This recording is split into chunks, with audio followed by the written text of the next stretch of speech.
En esta mañana vamos a dirigir nuestra atención al Salterio, a los salmos, pues a un salmo en particular. ¿Y por qué un solo salmo? Porque solamente tenemos una hora. Ajá. Pero hay un salmo que tiene una importancia única. Es un salmo muy especial. No es como los demás salmos, por lo general. No es un cántico, una alabanza, ni es una oración o una lamentación. Este salmo es crucial porque da una mayor comprensión de todos los demás salmos. Y por lo tanto, es importante.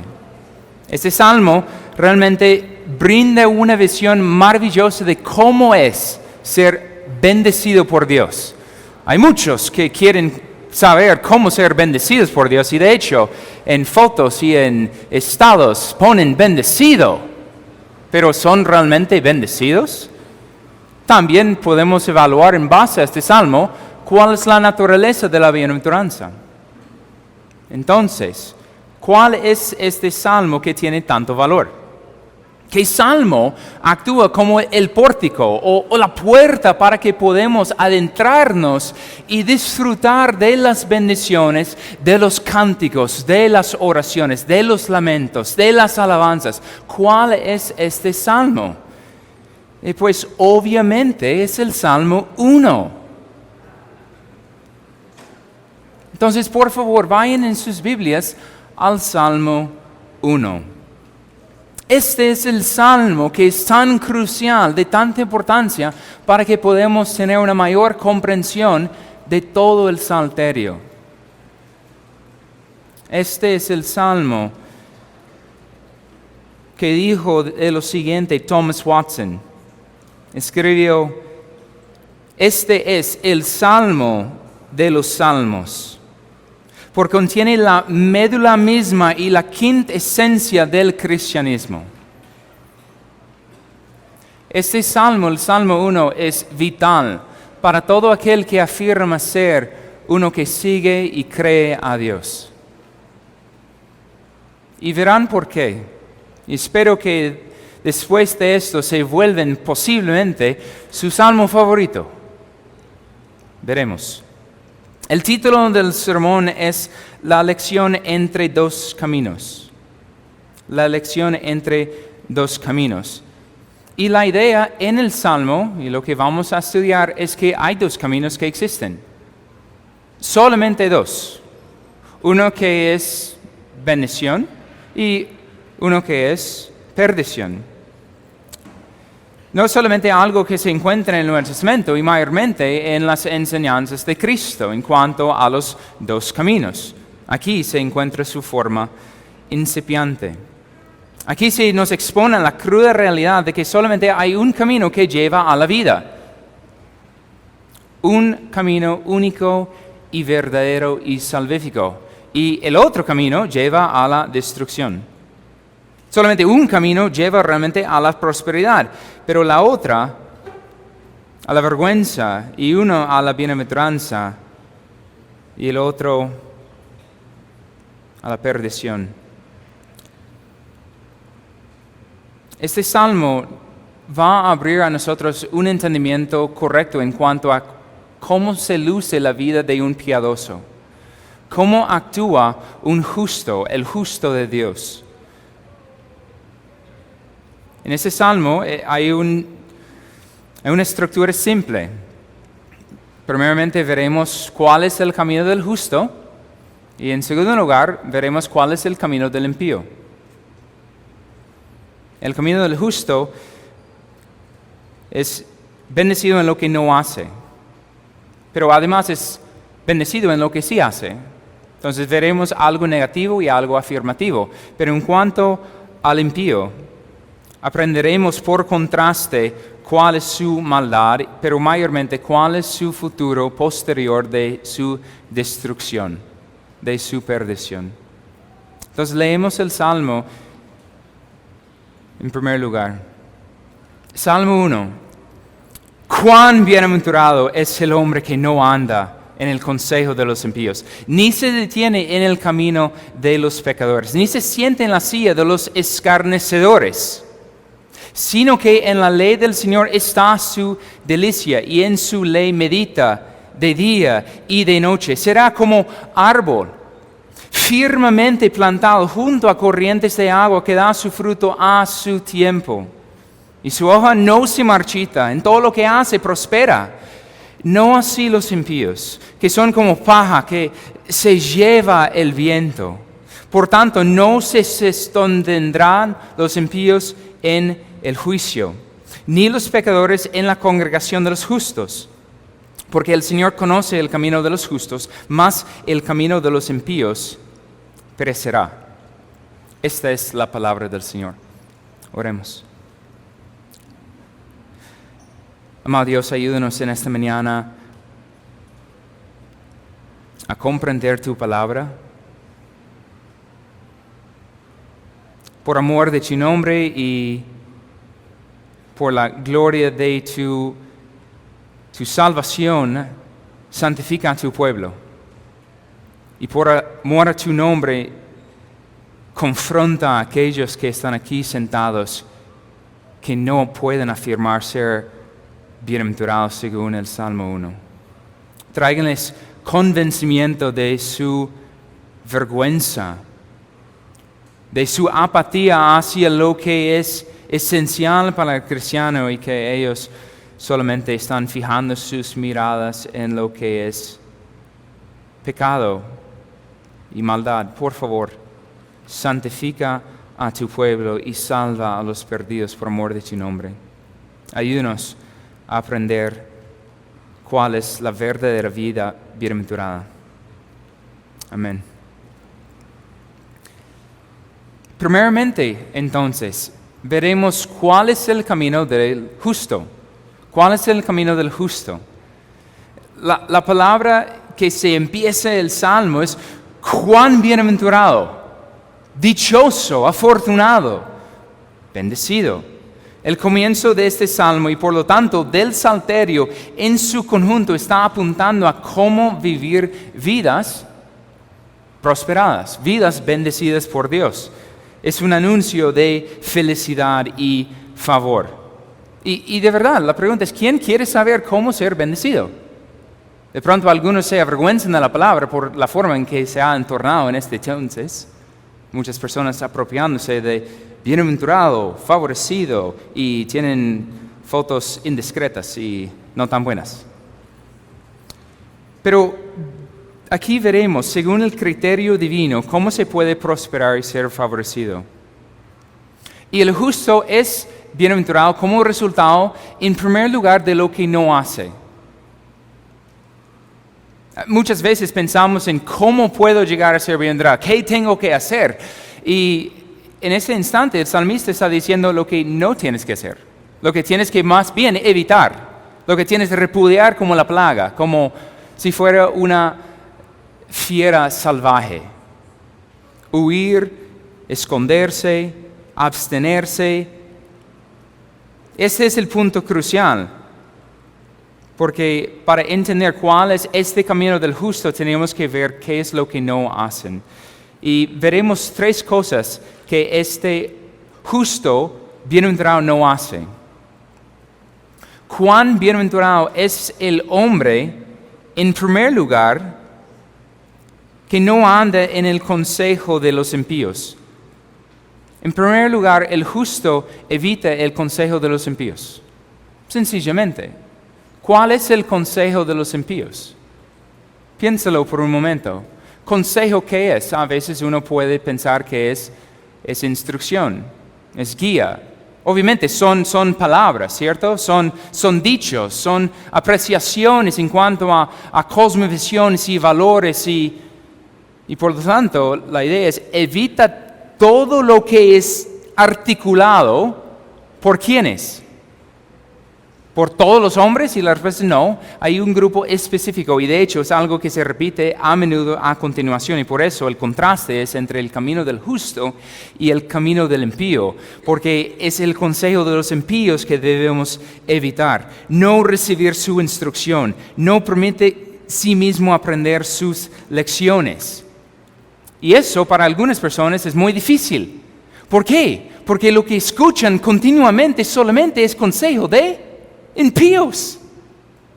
Y por lo tanto, ¿con quién estás andando? Realmente, posiblemente para algunas personas dicen, no, eso no es algo en lo cual yo lucho, porque yo rehúso escuchar a los hombres impíos y malvados. Y entonces, bueno, es impresionante que toda tu familia sea salvo. Porque los impíos pueden tomar diferentes formas. Normalmente pensamos en los peores. Y no, el impío es todo aquel que no es justo, que no es de Dios. Entonces, ten cuidado con no andar en el consejo de los impíos. Aquí es donde el hombre justo primeramente es bienaventurado, porque no está prestando su oído, no tiene comezón de oír. Eso es difícil para muchas personas porque les fascina chisme. No sé por qué, pero tiende a ser algo más dado hacia las mujeres. No por hablar en contra de ustedes, pero todo eso está relacionado con evita el consejo de los impíos. En segundo lugar, el hombre justo evita el camino de los pecadores. En la mitad del versículo 1, no se detiene en el camino de los pecadores. Esa figura es algo que se repite más tarde también en el Nuevo Testamento. Esa idea del verbo andar. No está realmente hablando de la acción de andar, más bien se refiere a ¿qué? Un estilo de vida, un patrón, algo que lo caracteriza. Y es lo mismo en cuanto a este entendimiento con el camino de los pecadores. Más bien las acciones. Entonces, primeramente estamos evitando las palabras, los consejos. No estamos diciendo o recibiendo lo que ellos tienen que instruirnos. Y ahora estamos evitando además acciones, patrones de vida que no correspondan con el camino del justo, que priva a un hombre de ser verdaderamente bienaventurado. Y por lo tanto, no se detiene en el camino de los pecadores. Eso es difícil para algunas personas, pero el hombre bienaventurado no se aventura ni siquiera a experimentar las acciones de los hombres injustos, los pecadores. Lo ven de lejos y repudian sus acciones. No lo ven como algo que, quisiera poder intentar a ver cómo se siente, cómo es semejante maldad. Yo sé que es pecado contra el Señor, pero quisiera. El hombre justo, el bienaventurado, no se detiene, no se asemeja, evita sus acciones y esos caminos. Nuevamente, la pregunta se puede recordar es ¿con quién estás andando? Porque tristemente, si tú andas con hombres perversos, no solamente ahora estás escuchando sus consejos, sino además por relación estás aprendiendo sus acciones. Estás siendo instruido por ellos mediante lo que ellos dicen y lo que ellos hacen. Y por lo tanto, el hombre bienaventurado rehúsa juntarse con estos pecadores. Es una bendición no ser contado entre los pecadores porque ni siquiera se asemeja o se asoma a su camino. En tercer lugar, ni se sienta en la silla de los escarnecedores. En tercer lugar, el justo evita sentarse en la silla del escarnecedor. De pronto para ustedes, yo tengo dificultad con entender qué significa escarnecedor. De pronto no. Pero otra forma de traducirlo podría ser fácilmente burlador. Burlador.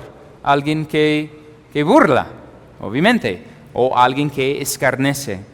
Es alguien que esencialmente se está poniéndose en una posición de juicio o juez. Y es la idea de la silla. En muchas ocasiones, en las Escrituras, cuando se hace referencia a una silla, tiene un significado de autoridad, de potestad, de como casi maestro. Pero en esta sección en particular, tiene esa connotación de juez, de juicio. Entonces, no es alguien que está tomando juicio sobre lo que es verdadero y falso, y especialmente en cuanto al burlador. en las Escrituras qué es lo que el burlador burla. ¿Cuál es su objeto, su blanco de su difamia y de su vituperio, sus palabras? Es normalmente lo que es justo. Es normalmente lo que es santo, es normalmente lo que es puro, es normalmente lo que es según la voluntad revelada del Señor. Es alguien que mira a un justo y dice, uy, mira ese justo, y burla y bromea. ¿Cierto? Nadie ha experimentado esto en su vida o lo ha visto. ¿O sí? Creo que es algo común. Y más en este país de Colombia. Entonces, este hombre es bienaventurado por abstenerse de sentar en semejante silla. Él no se pone como juez, él no se pone a juzgar, él no se pone a burlarse jamás del camino que es del Señor. ¿Por qué? Porque, si lo pensamos, es su camino. La justicia que los escarnecedores y los burladores difamian es su justicia, es su santidad. Obviamente su fuente original es de Dios, proviene del Señor, pero es lo que Él desea, es lo que Él anhela poseer. Entonces, el hombre es bienaventurado en lo que no hace. ¿Qué es lo que no hace el hombre justo? Evita primeramente el consejo de los impíos. En segundo lugar, evita el camino de los pecadores. Y en tercer lugar, evita sentarse en la silla de los escarnecedores o los burladores, para los que no entienden, escarnecedor. Evita, huye, esencialmente. Se abstiene de no hacer semejantes cosas. Esta es una vida bienaventurada. Y ahora algunas personas todavía están como, pues no entiendo. Y es bueno, de hecho. Algunas de las personas aquí están diciendo, yo no estoy viendo que mi vida sea favorecido, o bendecido, o prosperado, o viviendo en victoria. Yo veo, de hecho, lo contrario. Y posiblemente es una acusación y una evidencia en tu contra de que tú eres una persona que se está acercándose al consejo de los impíos, que tú estás andando por el camino de los pecadores, que tú has en algunos momentos sentado en la silla del escarnecedor. Porque eso es una señal. Si tú ves que todavía tú no eres dichoso, tú no eres feliz, según lo que estamos viendo en el Salmo 1, es posiblemente porque tú no estás evitando lo que tienes que evitar y tú simplemente estás dejándote expuesto a todas las amenazas, las tentaciones, los dardos de Satanás.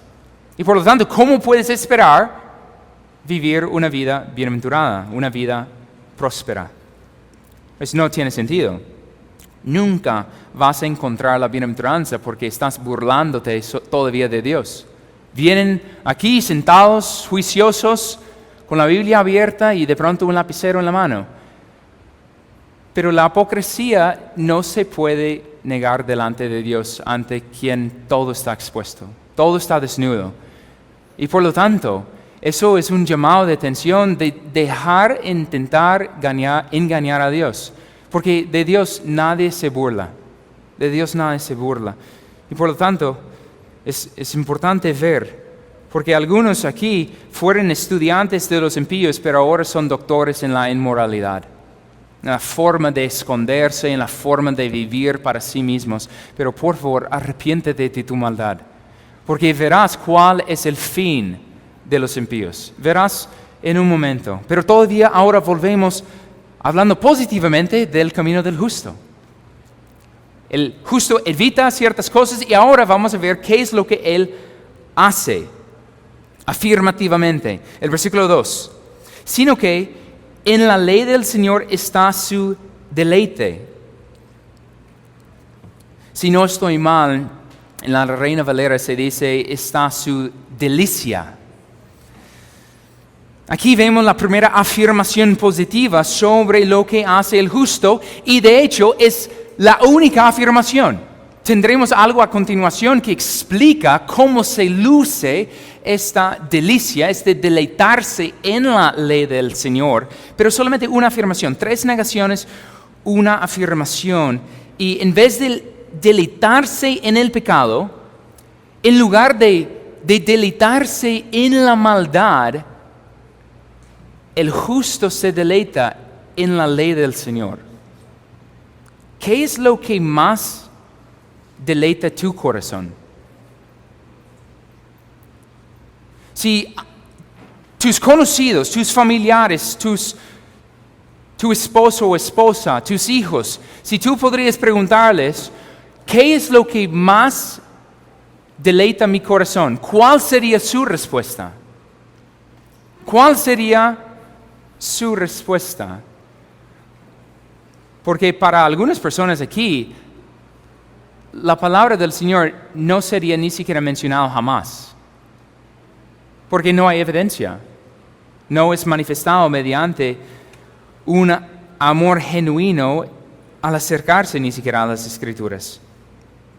Y aquí, de hecho, hay un principio para muchos cristianos inmaduros. La mejor manera de librarse del pecado es deleitarse en algo más. ¿Y cuál es el objeto permisible, según las Escrituras, que ponemos nuestro deleite y delicia? ¿Cuál debería ser el objeto de todos nuestros afectos religiosos? Es Dios y es su palabra. Y por lo tanto, para eso, muchas personas están tan fácilmente engañados y enganchados por el pecado, porque tus deleites son tan débiles.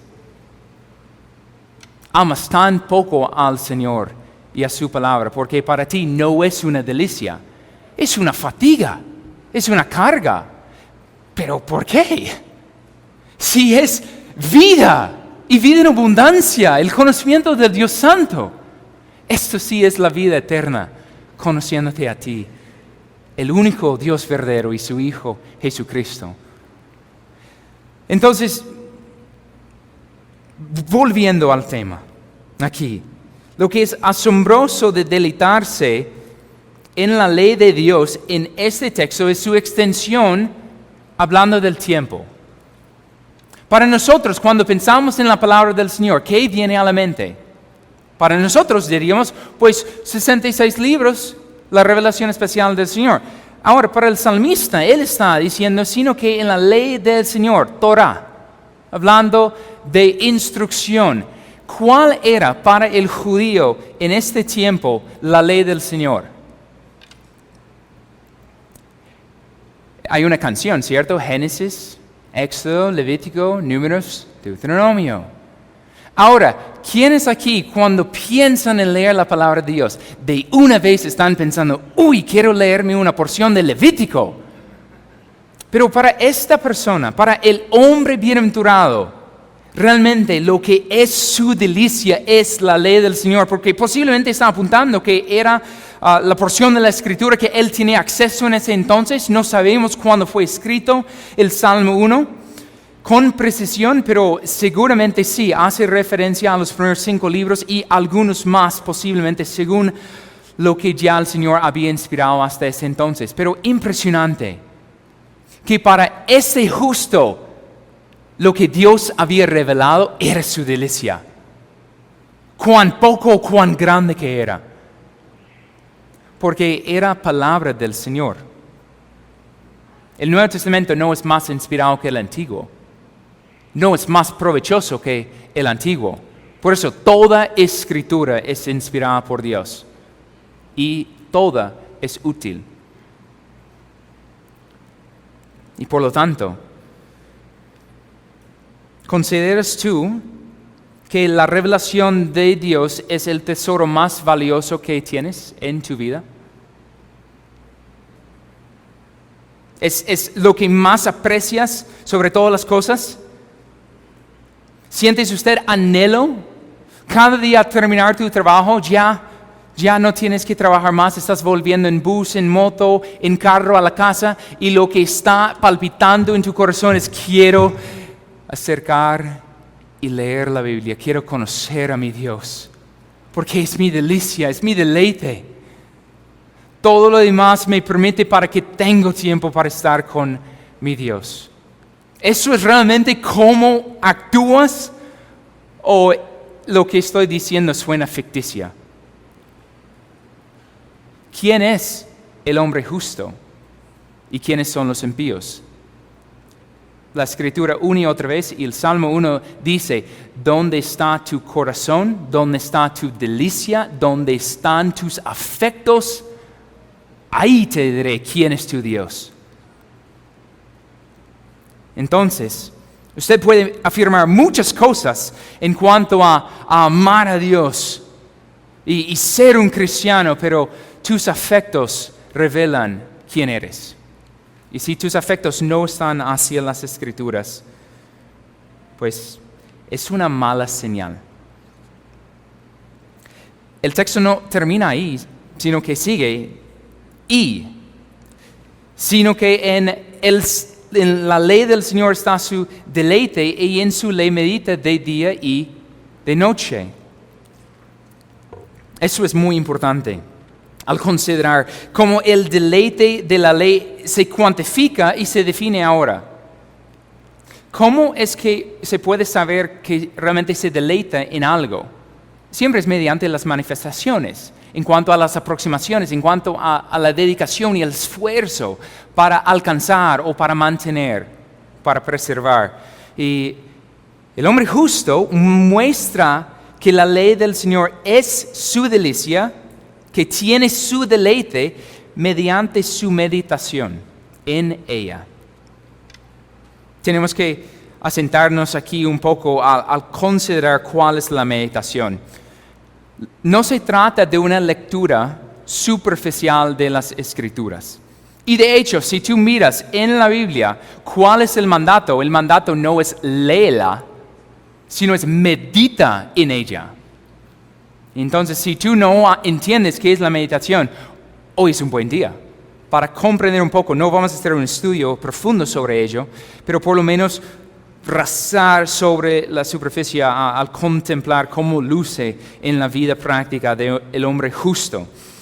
Pero hablando con franqueza, la meditación en las Escrituras es algo casi abandonada, definitivamente descuidada y hasta no conocida, ¿sí? Porque lo que viene a la mente posiblemente para algunos es esa idea oriental de la meditación, el vaciar la mente. O sea, meditación es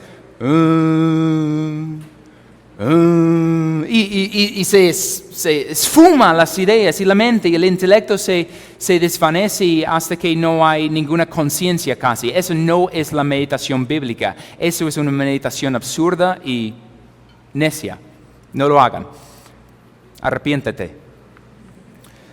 Entonces, la meditación es realmente lo que se hace con mucha frecuencia.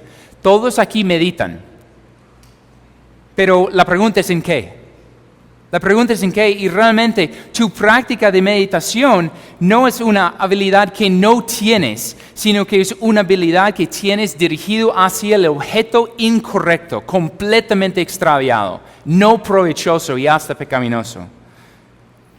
Pablo en Filipenses 4:8 nos proporciona algo muy útil con esto en mente sobre la meditación, sobre qué debemos estar pensando en. Filipenses 4:8. Por lo demás, hermanos, todo lo que es verdadero, todo lo digno, todo lo justo, todo lo puro, todo lo amable, todo lo honorable, si hay alguna virtud o algo que merece elogio en esto, meditad. ¿Quiénes aquí han escuchado que muchas personas, o de pronto usted mismo, tiene mucha preocupación, mucha ansiedad? Pues ese es un resultado de una mala meditación. Pensando continuamente en algo, masticándolo una y otra vez, pero no con el objeto correcto y definitivamente no produce el efecto deseado. Entonces, por los que están aquí, que padecen esencialmente de preocupación y ansiedad, tú eres excelente meditando en lo incorrecto. Y tienes que arrepentirte de ello. Más bien, deberían poner como el objeto de tu meditación lo que es la ley del Señor, y en su ley medita de día y de noche. Entonces, ¿qué llena tus pensamientos? Nuestras mentes siempre están funcionando, a menos que estamos dormidos, y aun cuando estamos dormidos tenemos pensamientos locos, se llaman sueños, ¿cierto? Pero ¿qué estás pensando durante el día? ¿Estás pensando en pecado? ¿Estás pensando en las tentaciones? ¿Qué están pensando en las situaciones, cierto? En las dificultades financieras, de trabajo, de relaciones con el esposo, con la esposa, con los hijos, cómo disciplinar, cómo organizarse, ¿cierto? Es normalmente lo que ocupa la mente. El futuro o el presente o remordimiento sobre el pasado. En vez de la palabra. Expertos en meditando sobre lo necio, produciendo corazones preocupados, en vez de corazones que adoran y agradezcan al Señor. Y por lo tanto, esta meditación resuelve una plétora de pecados, porque orienta nuestros afectos hacia lo que es deseable, pensando en Filipenses 4:8 incluso. Entonces, nosotros tenemos que aprender cómo meditar verdaderamente sobre la palabra del Señor. Pero ¿eso es algo que es al instante? No. ¿Cuánto tiempo ustedes dedican pensando sobre tus preocupaciones y las situaciones? ¿Es 5 minutos durante el día? ¿Son 10 minutos? No, son horas. Usted puede, si es taxista, si es alguien que es didista, que conduce Didi, usted puede estar conduciendo todo el día. ¿Y cuál es? Una y otra vez tienes todo el tiempo para pensar. Hay personas que tienen diferentes ocupaciones y profesiones. ¿Y saben qué? En la mayoría de los casos tienen un espacio en su mente para seguir pensando en lo que ellos desean. Y aún así lo usan para pensar sobre lo que es necio, sobre lo que no es provechoso, sobre lo que únicamente produce en ellos es más ansiedad, más temor y menos confianza en el Señor. Entonces, ¿qué llenan tus pensamientos? Si no es la palabra del Señor, si tú no estás meditando sobre la ley del Señor, tú estás en pecado.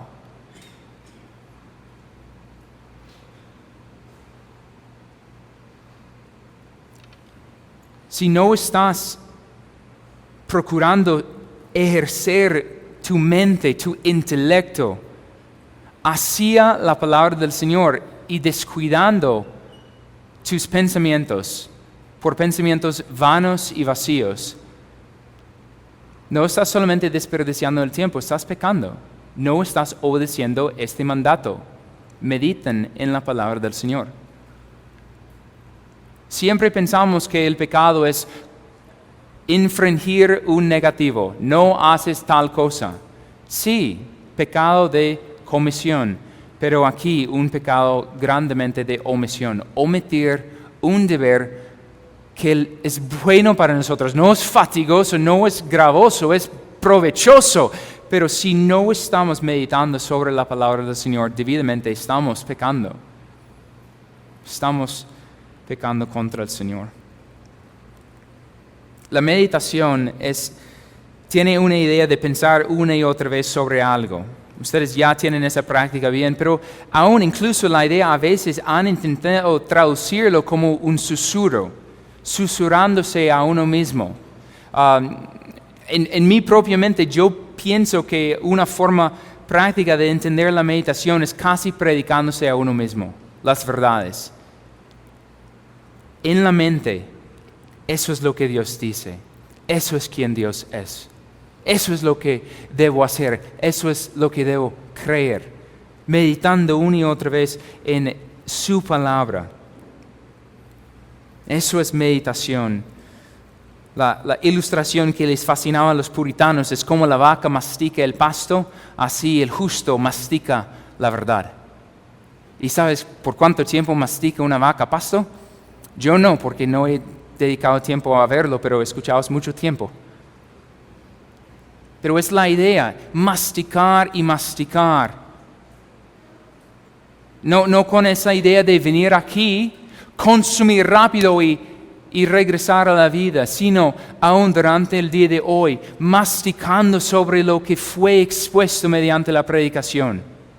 El día lunes, tomando un tiempo para recordar lo que fue predicado el día domingo, meditando, pensando, predicándose a uno mismo. El día martes, recordando que fue predicado el día domingo, leyendo sobre el texto, teniendo conversaciones con nuestros seres queridos, nuestros esposos, nuestros hijos, sobre lo que Dios ha dicho en su palabra, para que no olvidemos.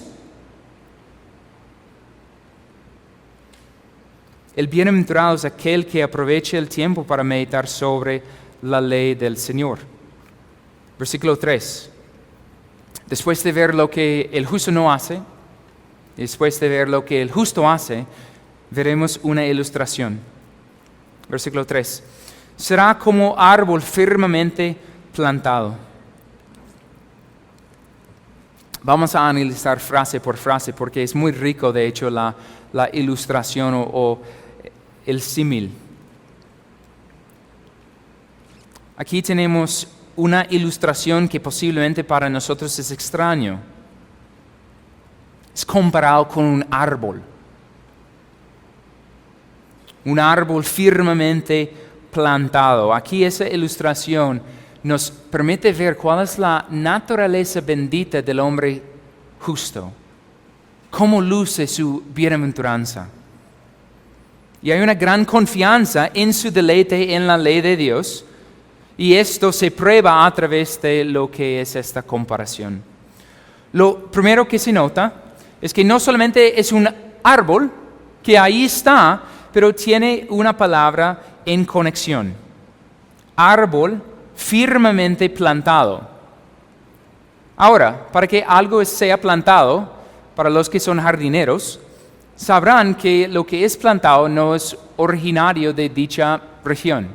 Es extranjero, como un advenedizo visitando un país lejano. Pero en este caso, es un árbol que es plantado. Y de hecho, hay una mejor palabra que se puede usar en la traducción desde el hebreo, y es la palabra trasplantado. Como árbol firmemente trasplantado. Es un árbol que era de otra parte, y un agricultor, que no es definido aún, se toma ese árbol y lo pone aquí con propósito, con intencionalidad, con sabiduría. Esto es algo que debería alertarnos, que este árbol no creció ahí originalmente, no es indígena, no es nativo, sino que fue replantado. Y aquí debemos estar pensando en quién es el agricultor, quién es el jardinero. Y sabemos, es el Señor, desde Génesis 1 y 2. Pensando en Edén y cómo Dios es el gran jardinero.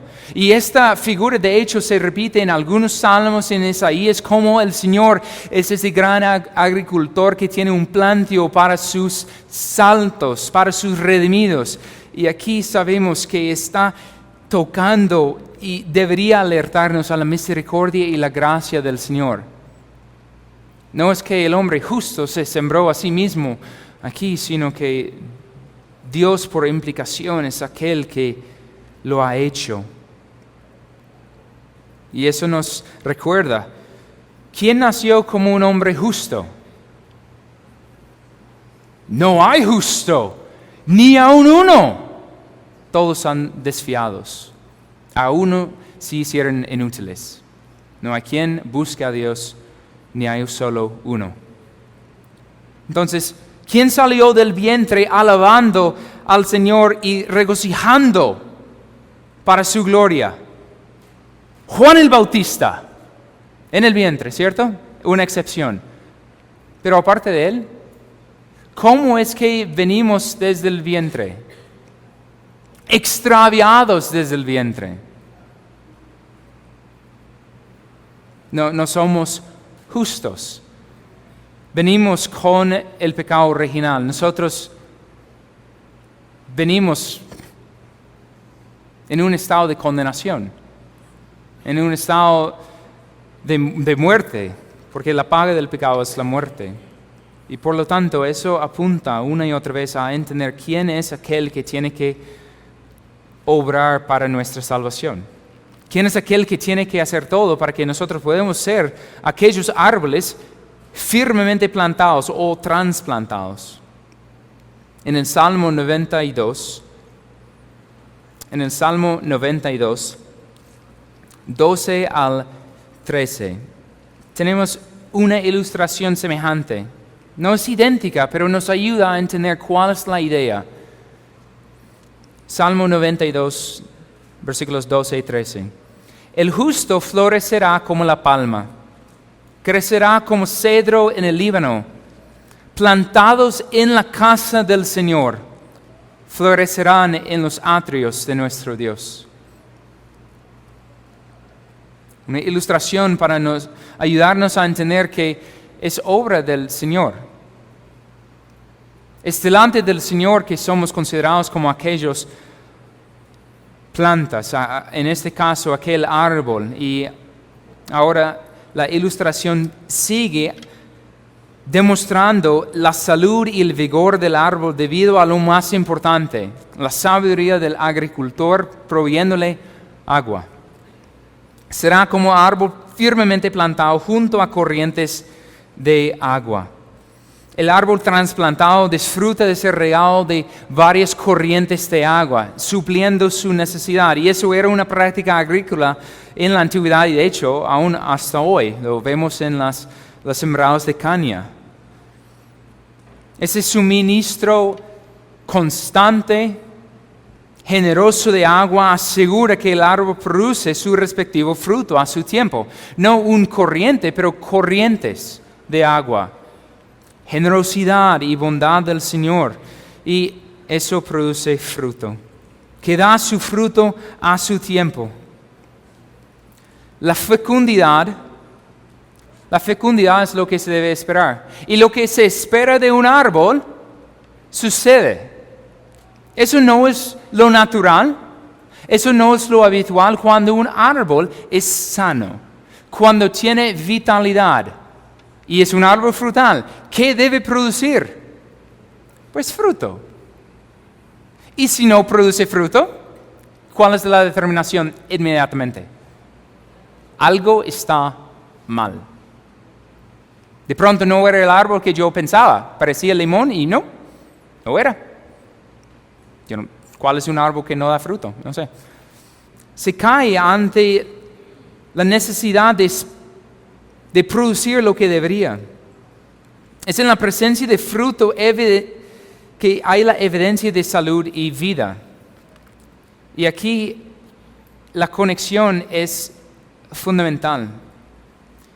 Y eso no solamente está aquí en el Salmo 1, sino también si queremos ir al final del Sermón del Monte en Mateo 7, 19, podemos ver que es lo mismo que afirma Jesús.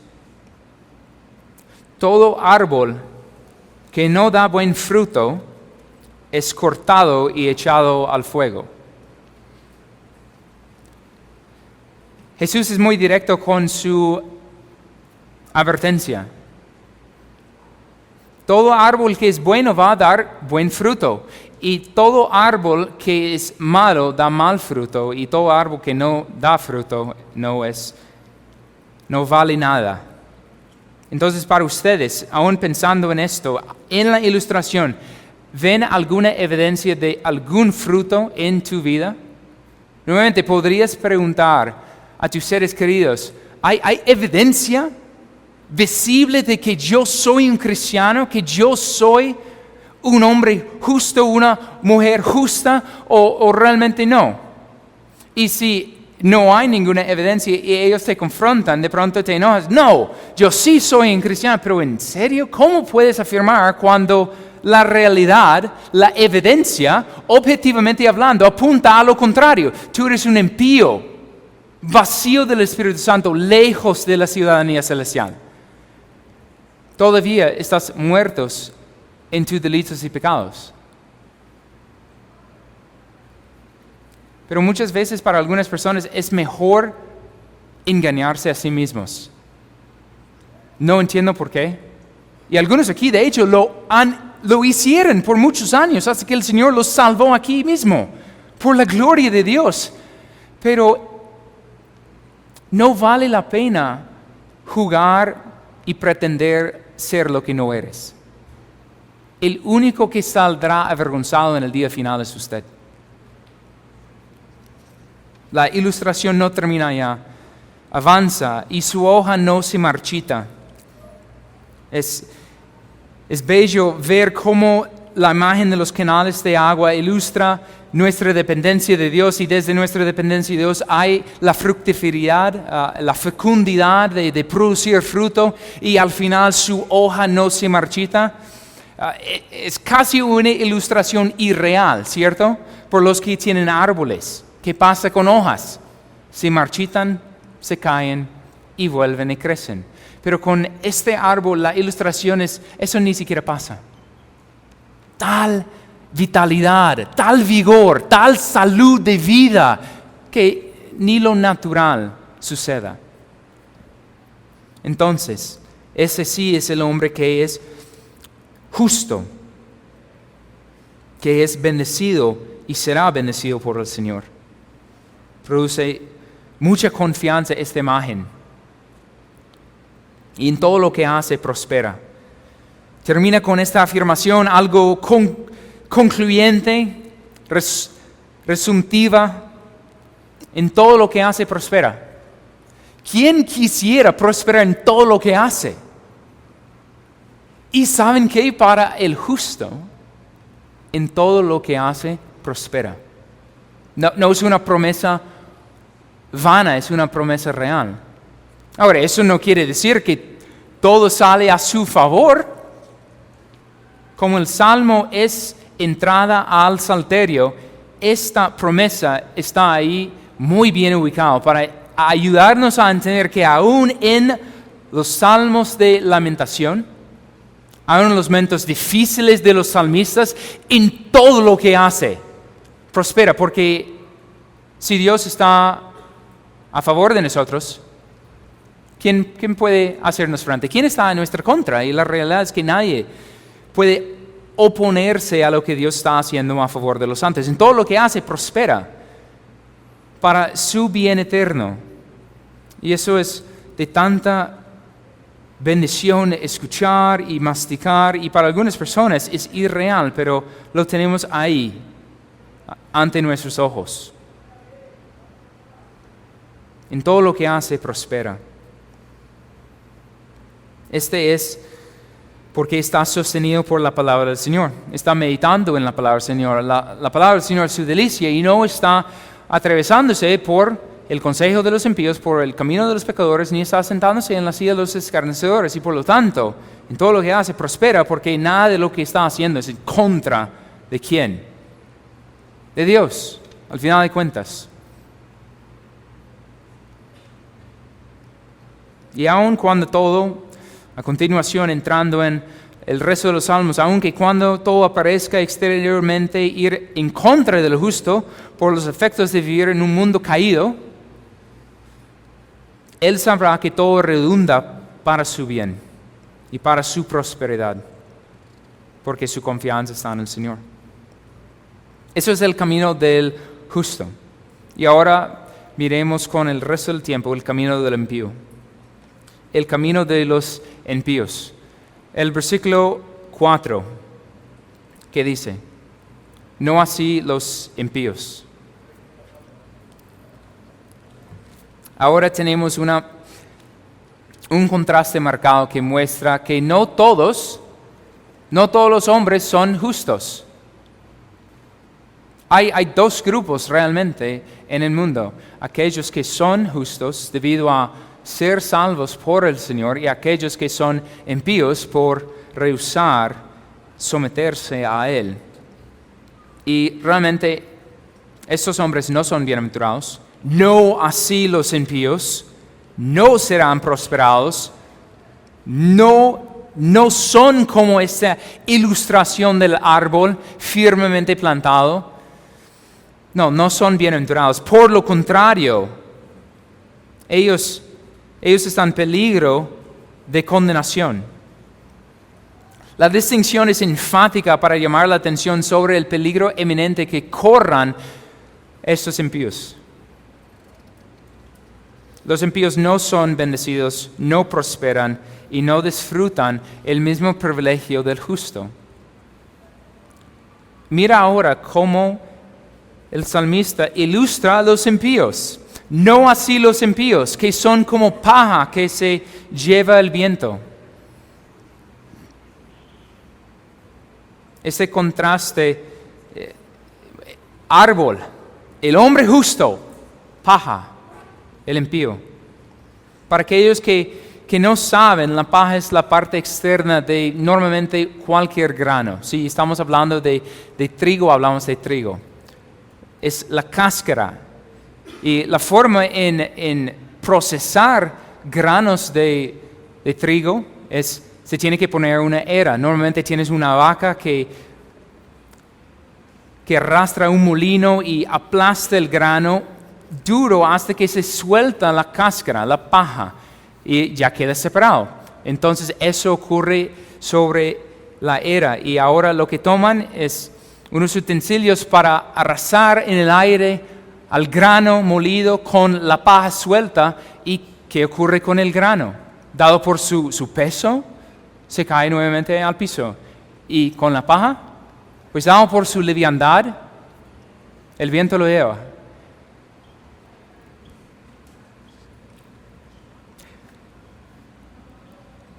No así los impíos, que son como paja que se lleva el viento. Estos son nuestros familiares incrédulos, nuestros amigos incrédulos, aquellos incrédulos que no tienen esperanza en este momento. Son como paja que se lleva el viento.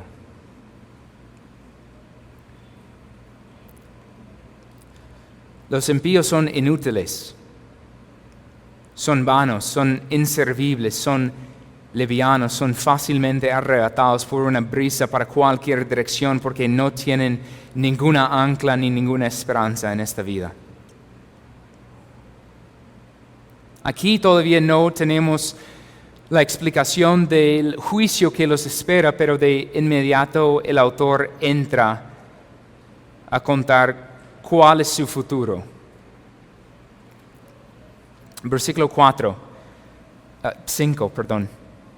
Por tanto, no se sostendrán los impíos en el juicio, ni los pecadores en la congregación de los justos. Como los impíos son de carácter inútil, que son inservibles, que no son como aquel hombre justo que ha sido trasplantado por el Señor, ellos no tienen esperanza. Ellos solamente tendrán futuro de consecuencias severas que aquí ni siquiera es mencionado en palabras tan gráficas.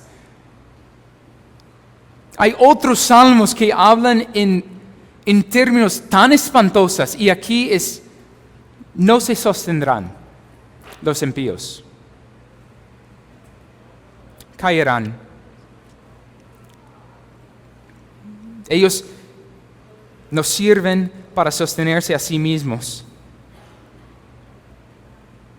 y ellos serán juzgados. Aquí parece que la idea es un juicio futuro. No sabemos cuál está en la mente del autor, pero lo más natural es que es el juicio del Señor, el juicio final que espera a todos los hombres, creyentes o incrédulos, a tener que presentarse delante del Señor. Pero para los impíos, su juicio no es para su provecho. Su juicio es para su vergüenza.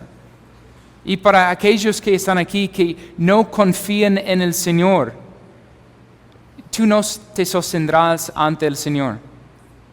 No vas a poder defenderte, no vas a poder ofrecer excusas, no vas a poder presentar ninguna defensa razonable por haber hecho lo que has hecho en esta vida. Todas tus razones y defensas y justificaciones van a caer al suelo y tú mismo vas a caer.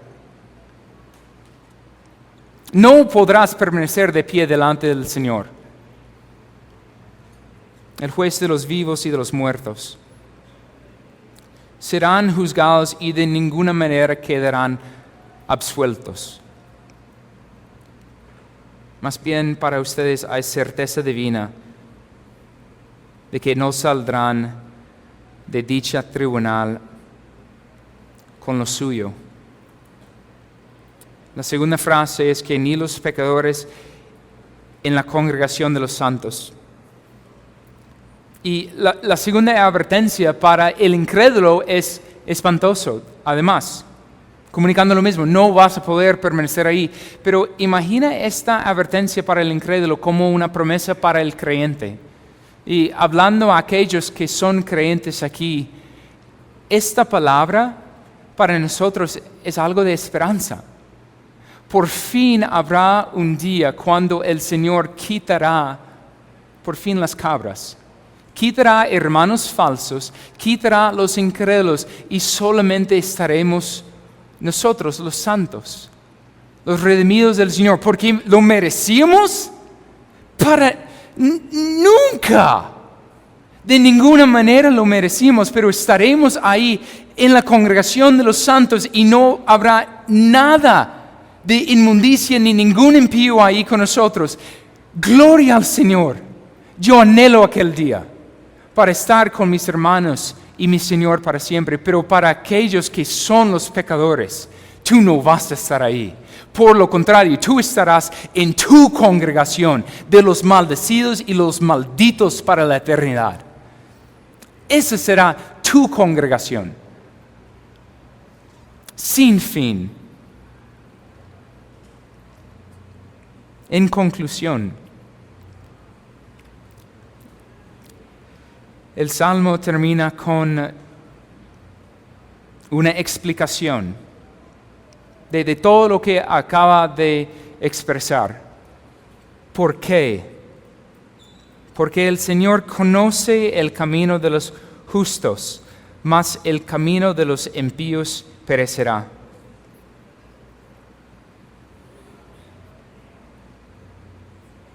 Hay dos caminos. No hay más. Y tienen que tomar una lección. Para algunos es permanecer en su camino, jamás desviarse de su camino. Y para otros es huir del camino de destrucción, el camino del impío que solamente traerá vergüenza eterna.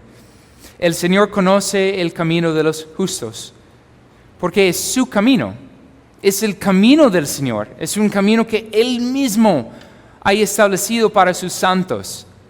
Y Él conoce íntimamente por dónde van a caminar, por dónde van a atravesar.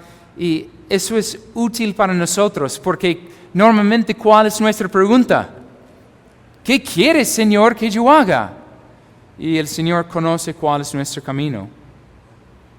Si meditemos en su palabra, si estamos meditando de día y noche continuamente en Él, si estamos evitando el consejo de los impíos, el camino de los pecadores y la silla del escarnecedor, podemos tener la certeza de que estaremos caminando por el camino del Señor, el camino del justo, que lleva a la vida.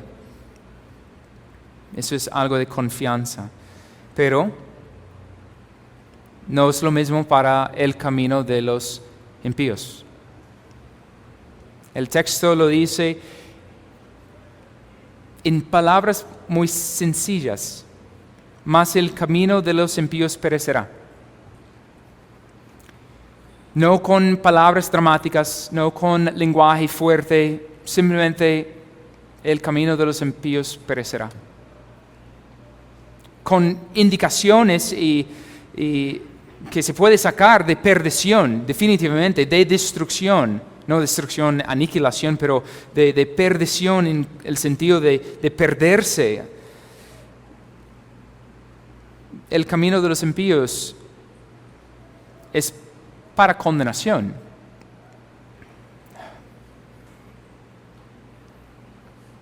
Es un camino que está lejos del Señor, es un camino que no es bendecido, es maldecido, no es prosperado, es completamente de vergüenza. Y aún así ellos están en su camino.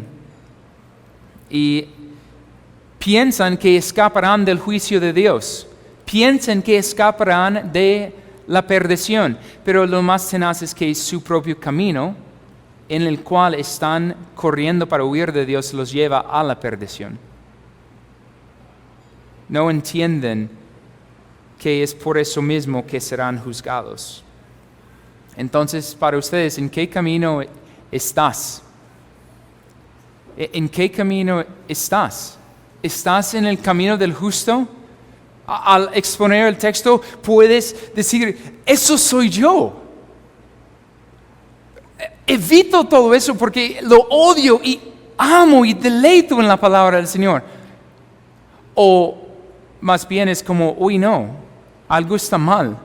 Afirmo algo, pero no es lo que refleja mi vida ni los afectos de mi corazón. ¿Qué camino has elegido recorrer? Realmente, ¿cuál es el deleite de tu corazón? ¿Es el pecado o es el Señor y su palabra?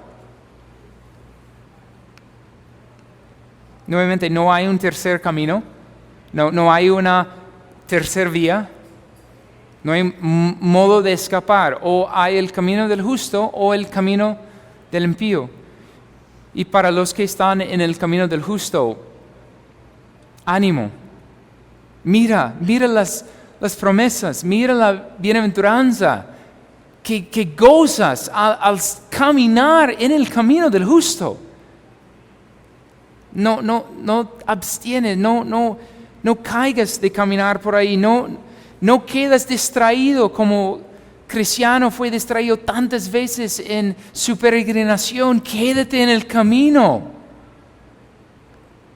porque te llevará a la ciudad celestial. Pero los que están en el camino del impío, no sigues ahí, por favor. No lo haces. Porque no entiendes el peligro que estás corriendo en este momento. Oremos. Amado Dios, gracias por tu palabra y gracias por la franqueza y la claridad con lo que te has revelado. Ayuda a tu iglesia a ser una iglesia que es caracterizada por ser el pueblo de un libro. Nuevamente, que podemos ser reconocidos por nuestra lealtad a lo que tú has revelado. Que podemos ser un pueblo que ama y se deleita en lo que tú has revelado. Que podemos ser exactamente lo que Pablo escribió, columna y baluarte de la verdad. Ayúdanos por amor de tu nombre. Por favor, aumenta y ensancha nuestros afectos por ti y por tu palabra.